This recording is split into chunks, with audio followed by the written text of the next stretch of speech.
মা দেখো কেমন করে হাঁটছে, এমন করে। দাঁড়া, তুই বিকলাঙ্গ বাবাকে দেখে পরিহাস করিস? যা, আমি তোকে অভিশাপ দিচ্ছি, তুইও বিকলাঙ্গ হয়ে যা। মা এ কি, আমি তো বিকলাঙ্গ হয়ে গেলাম, আমার ভুল হয়ে গেছে, অভিশাপ তুলে নাও বাবা। অভিশাপ আমি ফেরত নিতে পারবো না, কিন্তু তোর মেয়ে বড় হলে যার সাথে বিয়ে ঠিক হবে সেই ছেলে যদি তোর গলায় মালা দেয় তবেই তুই অভিশাপ মুক্ত হবি। তবে এই অভিশাপের কথা কোনোদিন কাউকে বলবি না। হে কেমন আশীর্বাদ দিলে বাবা। চলো মা। চল অহনা। কি ব্যাপার মাধবী, তুমি কাজ করছো, আমাদের সেই কাজের মহিলা মেঘলা আসেনি? এই তো আমি এসেছি মালিক, যত কষ্ট হোক কাজ তো করতে হবে। আরে কে এটা? এটা আমার মা।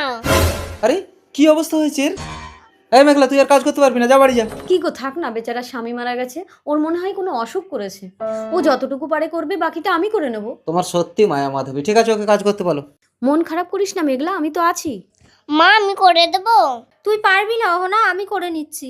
এই মেঘলা দে, আমি করে নিচ্ছি, দে। থাক মালকিন, আপনি আর আমার জন্য কত করবেন। এইভাবে কেটে গেল 20টা বছর।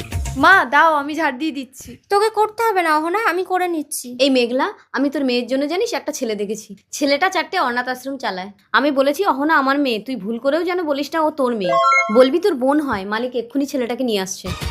মা আমি তো মালকিনের ছেলেকে ভালোবাসি। চুপ কর। কি হয়েছে অহনা? দেখো না মৌখিক, তোমার মা আমার জন্য ছেলে দেখেছে। চিন্তা করো না অহনা, সব ঠিক হয়ে যাবে।